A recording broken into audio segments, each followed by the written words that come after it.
So I'm about to show you how to take off this bunk bed seatbelt on a Freightliner Cascadia.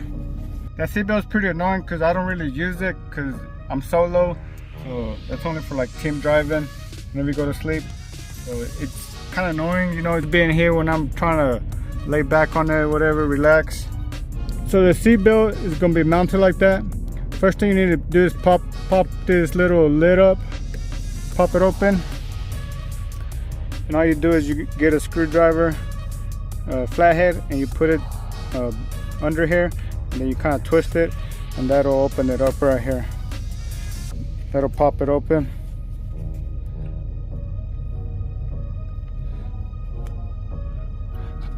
So it'll be mounted like that.